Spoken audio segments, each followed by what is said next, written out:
Okay, so today we are diving into a really wild intersection. We're looking at where the viral, deeply personal world of everyday spirituality literally crashes right into the analytical realm of cognitive science. I mean, if you've spent any time at all online lately, you've probably noticed this massive explosion of content around manifesting, spiritual awakenings, and cosmic signs. But what's actually happening in our brains when we engage with all this? Are these just modern superstitions, or is there some highly evolved psychological mechanism at work here? In this explainer, we're going to break down these popular spiritual beliefs and then look at a groundbreaking, peer-reviewed study that kind of flips everything we know about faith and mental resilience right on its head. But to kick things off, let me ask you something. Have you ever randomly glanced at your phone and it's exactly 11:11? Or maybe you're grabbing coffee and your receipt total's exactly 4:44, day after day. It sounds like such a small thing, right? But this super specific phenomenon has totally captured the attention of millions worldwide. People are constantly searching for meaning in the mundane, just wondering if the universe is, trying to send them a little message. Okay, let's dive into this. In a lot of spiritual communities, these repeating sequences are known as angel numbers.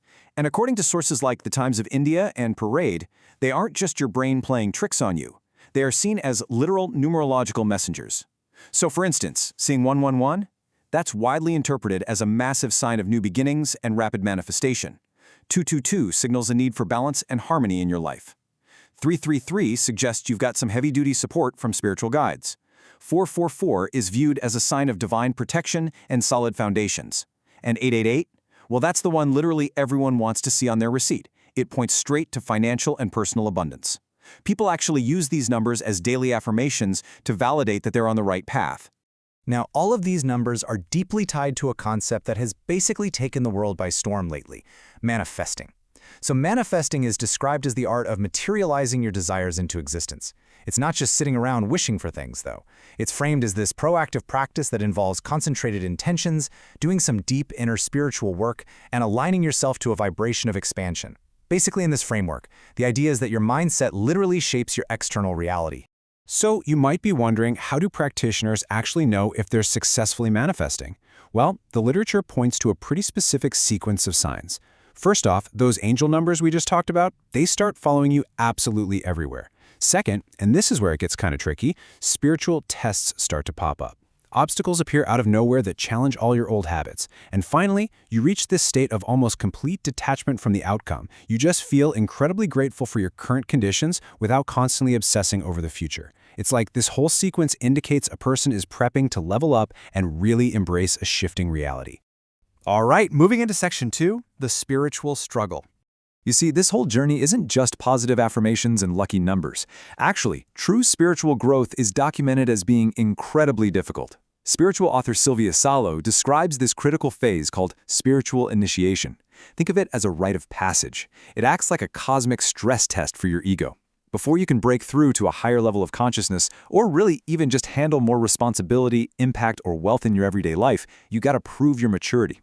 This requires mastering absolute, unshakable integrity, taking radical personal responsibility, and completely overcoming any hidden pride. It is a purification process, and honestly, it can be deeply, deeply uncomfortable. Which brings us to an even more intense phase, the dark night of the soul. As explored by the platform Gaia, this is a stage characterized by profound inner turmoil, a total loss of meaning, and a forced confrontation with the hidden parts of yourself. But the absolute crucial thing to understand here is that this isn't framed as a failure. Not at all. It is the necessary crumbling of old false identities to make way for authentic reconstruction. Basically, you have to lose who you thought you were to finally figure out who you actually are. Now, we absolutely have to draw a really clear distinction here. The dark night of the soul sounds a whole lot like clinical depression, but they operate very, very differently. Clinical depression is characterized by stagnation, apathy, and this overwhelming feeling of being trapped with zero way out. It is a serious medical condition. The dark night, on the other hand, is dynamic. It's this active, meaning-seeking crisis. It involves really deep existential questioning and serves as a powerful catalyst for transformation. So one is an emotional dead end, while the other is an intense, evolutionary push forward. Let's move to and see how this builds through 3 distinct stages. First, there's the ego rupture. The structures of your life that used to give you identity just suddenly collapse. Then, this is followed by existential emptiness and a really profound inner loneliness. It's almost like an emotional retreat from the world. Finally, the whole thing culminates in surrender, acceptance, and spiritual rebirth. And what's wild is this actually perfectly mirrors the famous psychologist Carl Jung's concept of integrating the shadow, those repressed parts of the self. By facing the darkness head-on, you achieve true psychological maturity.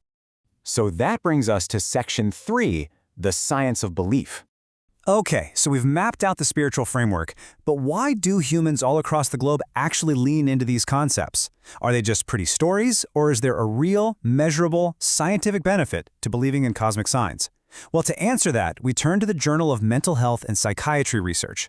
There's this comprehensive, peer-reviewed study by Dr. Bhupesh Dabade that investigates how different cultures use cosmic or fate-based belief systems to maintain emotional balance under heavy stress. This research is amazing because it treats belief not just as some quirk of culture, but as a highly effective psychological tool. The foundational premise of the study is absolutely fascinating. It states, human cognition is not built merely to observe the world, it is built to interpret it, framing chaos as order. Think about it. Our brains just cannot function well in chaos. Honestly, most of us can't even handle a disorganized junk drawer without getting stressed out, let alone the total unpredictability of human life.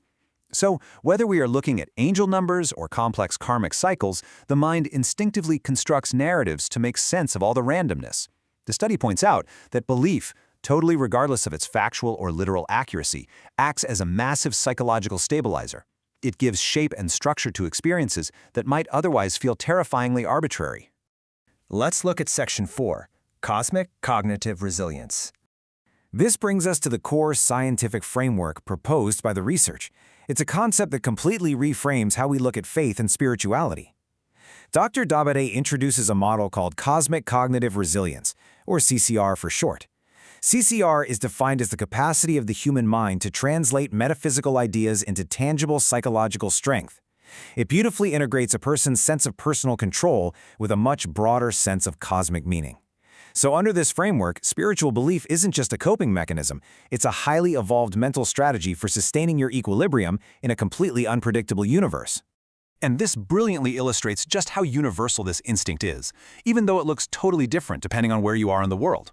The study evaluated 4 distinct cultural clusters. In Western traditions, cosmic belief is often used for individual introspection, kind of like using astrology to understand your own unique personality. In Vedic or Indian traditions, it's all about the delicate balance of karma and discipline.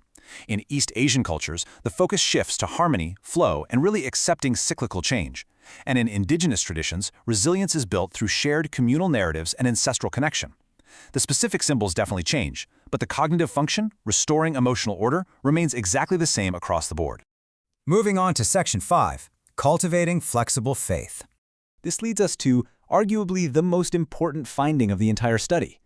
The research discovered that it's not actually whether you believe in a cosmic order that matters for your mental health. It is how you interpret that belief. So the crucial point is this clear distinction right here. The study measured 2 types of believers. On the left, we have deterministic belief. These are folks who view the universe as rigid, literal, and completely fate-locked. If they see a bad sign, they immediately think their doom is sealed. And it turns out this mindset actually leads to heightened anxiety, decision paralysis, and feeling totally trapped. But on the right, we have symbolic belief. These people view cosmic signs as flexible, metaphorical, and collaborative. It's like they partner with the universe. And statistically, this group shows significantly stronger mental resilience, much better adaptability, and vastly superior emotional regulation. When we dive into the qualitative data from the study, we can see exactly how these flexible believers thrive in the real world. First off, they don't see setbacks as some sort of divine punishment. Instead, they reframe them as necessary learning cycles, actually very much like that spiritual initiation we discussed earlier. Second, they actively utilize rituals. Whether that's lighting a candle, writing in a journal, or just keeping an eye out for the number 111, they use these things as emotional anchors that ground them in the present moment.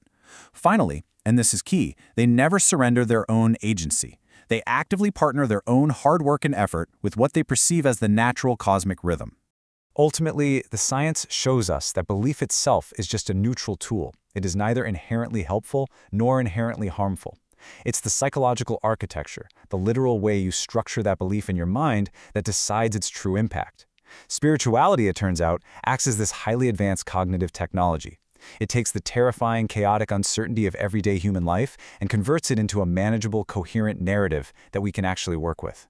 I want to leave you with this incredibly powerful takeaway from the research because it just perfectly bridges the gap between the mystical and the scientific. It says, when we allow the universe to be symbolic rather than literal, it becomes a mirror for growth, not a cage of fate. I mean, what a beautiful way to understand that we are always active participants in our own lives. We're literally using the world around us to better understand the world within us.